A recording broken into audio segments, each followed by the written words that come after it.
নমস্কার, কেমন আছেন সবাই? দুষ্টু মিষ্টি কিচেনে সবাইকে স্বাগত জানাই। আজকে আরো একটি নতুন রেসিপি নিয়ে চলে এলাম তোমাদের সাথে শেয়ার করতে। আমি এখানে কই তেল বানানোর জন্য 8 পিস কই মাছ নিয়ে নিয়েছি এইভাবে কেটে। এখানে নিয়ে নিয়েছি আদা, তার সঙ্গে দিলাম 1 চামচ মৌরি, জিরে আর ধনে একসাথে রয়েছে, তাই আমি 1.5 চামচ মতো দিয়ে দিলাম। শুকনো লঙ্কা 5 পিস, এগুলোকে আমি একটু জলে ভিজিয়ে রাখবো। এর সঙ্গে আরো দুটো এলাচ আমি দিয়ে দিলাম, 5 মিনিট মতো রেখে দেবো, তারপরে ভালো করে বেটে নেব। এবার এই মশলাটা আমি ভালো করে শিলে বেটে নিয়েছি। মশলার মধ্যে নিয়েছি ধনের গুঁড়ো, হলুদ গুঁড়ো, কাশ্মীরি লঙ্কা, টমেটো, লবণ, কাঁচা লঙ্কা। এখানে নিয়েছি পেঁয়াজ বাটা, সাদা তেল। এবারে এই মাছের মধ্যে দিয়ে দেব লবণ, কিছুটা হলুদ গুঁড়ো দিয়ে ভালো করে মাখিয়ে নেব। এইভাবে মাছগুলো মাখিয়ে আমি রেখে দেব। কড়া আমার গরম হয়ে গেছে, এবার আমি কিছুটা সাদা তেল দিয়ে দিলাম। তেলটাকে একটু ভালো করে গরম করে নেব। তেল গরম হয়ে গেছে, এবার মাছগুলো দিয়ে দেব। কই মাছ দেওয়ার পরে একটু উল্টে পাল্টে দিলে কই মাছগুলো দেখবে না।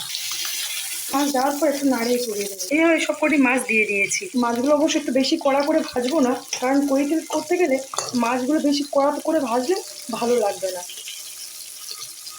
এবার এই মাছের তেলেতে আমি দিয়ে দেবো কিছু কালো জিরে। মশলা দেখানোর সময় দিতে ভুলে গেছিলাম। এরপর দিয়ে দেবো পেঁয়াজ বাটাটা। পেঁয়াজ বাটা আর কালো জিরে ভালো করে ভেজে নেবো।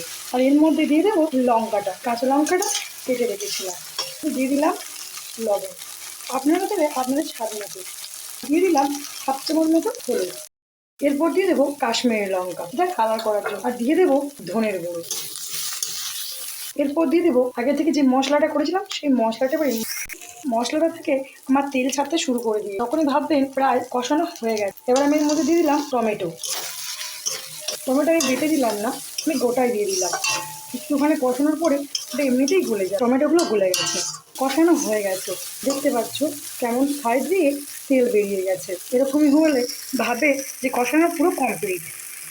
এবার আমি এর মধ্যে জল দিয়ে দেবো। বেশি জল দেবো না, একটু অল্প করেই দেবো। আর কই তেলটা একটু মাখা মাখা খেতেই বেশি ভালো লাগে। মাছগুলো দিয়ে দেবো। এবার আমি মাছগুলো সব দিয়ে দেবো। সব মাছ আমার দেওয়া হয়ে গেছে, মাছগুলোকে ঢাকা দিয়ে রাখ। 5 মিনিট পর খুলে দেখলাম এই পরিস্থিতি। আর একটু নাড়িয়ে চড়িয়ে দেবো। প্রায় হয়ে এসছে, আর একটু ফুটিয়ে নেব। আমার কই মাছের তেল রেডি। এবার আমি এটাকে নামিয়ে নিয়ে দেখাবো কেমন লাগছে। বন্ধুরা, ওই তেল আমার রেডি হয়ে গেছে। এখানে গরম ভাতের সাথে খেলে সত্যি বলছি দুর্দান্ত লাগবে। আপনারা বাড়িতে এইভাবে বানিয়ে খেয়ে দেখতে পারেন। ধন্যবাদ।